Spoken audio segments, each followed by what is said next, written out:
nasimulan na po ito ng Duterte administration. Sayang nga lang, hindi na pagpatuloy. Yung issue po yung issue sa drugs, yung drug on war. Though maraming mga comment, pero kung iisipin namin, para po talaga sa kapakanan ng kabataan. Imagine mo, mga kabataan or nasa layman's term, kumbaga, yung parang quote or yung statement na bawal yan, masisira ang buhay mo. Sa ngayon po, wala na po yan. Talamak na naman. Kahit sino-sino na naman, or kahit saan-saan na naman na lugar. Maraming mga kabataan namin na nag-i-inform sa organization namin na grabe na naman yung droga na umiikot sa komunidad. Ayan na naman po mga kababayan, ginagamit na naman po nila yung propaganda na andyan na naman yung droga, nagbalikan na naman yung droga, talamak na naman po yung droga. Kung minsan, maririnig mo pa sa kanila, andyan na naman ng mga NPA, dumadami na naman ng mga NPA. Yan po yung propaganda na ginamit nila noong nakaraang mga taon. Ito, si Kuya, and I think kabataan siya, nagrereklamo. Para sa akin, sa pagkakaunawa ko sa sinabi niya, ay dumadami na naman po ang pinagbabawal na gamot. Na tila ba sinasabi niya nung nakaraang administrasyon, maayos, payapa, walang pinagbabawal na gamot at ngayon po ay nagbalikan. Kasi sinasabi niya na may nagre-report sa kanila, no, na sa kanilang grupo ng mga kabataan, na ayun nga daw po, nagbabalikan po ang pinagbabawal na gamot. No, yun po yung pagkakaunawa ko, pwede niyong pakinggan ulit. Para sa akin, sinasabi niya na tila napakahusay noong nakaraang administrasyon sa pagsugpo ng droga at ngayon ay napaka-lousy or mahina sa paglaban sa droga. Mga kababayan, ito po ang opinion ko. Una sa lahat, hindi nagbalikan ng droga. In reality, hindi po talaga nawala.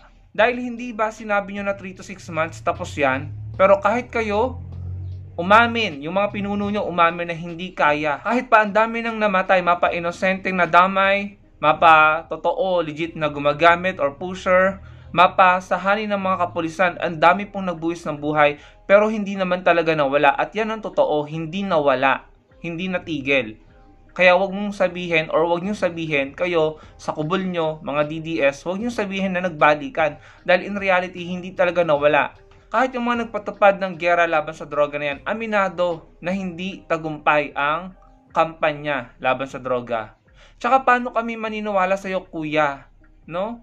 Paano kami maniniwala? You cannot even say it right. Hindi mo nga masabi ng tama. Ang sabi niya, drug on war. Mali. War on drugs. Giyera laban sa droga. Hindi droga sa giyera. So paano kami maniniwala? You cannot even say it right. Diba mga kababayan? Kayong mga kabataan tayong mga kabataan, kung tayo magsasalita, make sure na naiintindihan natin yung sinasabi natin at pinaglalaban natin. Na overconfident tayo sa stand natin, hindi naman pala natin talaga completely naiintindihan. Diba? Hindi totoo na nagbalikan. Ang totoo, hindi nawala. At nakikita ko naman, nagtatrabaho po ang ating mga kapulisan na ginagawa nila ang lahat para masawata ang pinagbabawal na gamot. Marami akong nabalitaan sa NAIA, sa mga dalampasigan, sa Batangas, at sa iba't ibang lugar ng bansa natin. Kahit nga po doon, sa lugar nung idol nila, may sasamsam, may nahuhuli na malalaking halaga ng ipinagbabawal na gamot. Mga kababayan, kahit mismo doon sa city nung iniidolo nila, meron pang nahuhuli. At mga empleyado pa ng kanilang LGU. At nangyayari yan ngayon sa panahon ng Pangulong Bongbong Marcos. Nung nakaraang administrasyon kasi hindi nyo ito madi-deny. May mga polis na naumay at hindi kinaya yung mga tanim ebidensya para lamang masabi na meron silang accomplishment na may nahuli at sandamakmak po ang kaso ng EGK. Pati mga inosente na bata na bystander na dadamay, nawawalan ng buhay.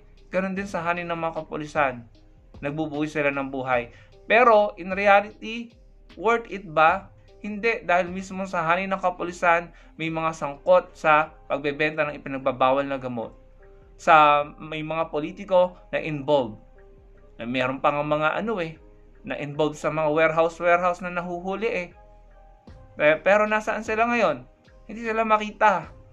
So kuya, huwag kang magsalita as if napaka-perpekto nung nakaraang administrasyon. At ngayon ay napaka-lousy sa paglaban kontra sa droga. Hindi totoo yan. Ang payo ko lang sa'yo, siguraduhin mo na tama at maayos yung pinaglalaban mo at nasa katwiran. Dahil baka mamaya, nagagamit ka lang. No? Yun lang mga kababayan.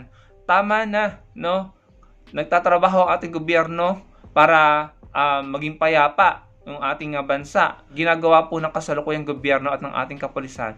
Ang tama, nang walang masyadong nagbubuwis ng buhay, walang masyadong namamatay, pero nagtatrabaho pa rin sila para masugpo ang droga. Tama na ang propaganda na nagbalikan ng droga, andyan na naman ng mga NPA. Tama na. Kasi hindi nyo rin naman natapos Hindi nyo rin naman nagawang supilin. Yun ang totoo. Hindi nawala, hindi nasupil, at huwag nyo sabihin nagbalikan. Dahil ang totoo nga, hindi nawala.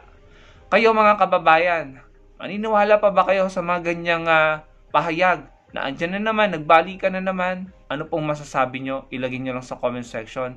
At marami pong salamat sa panonood.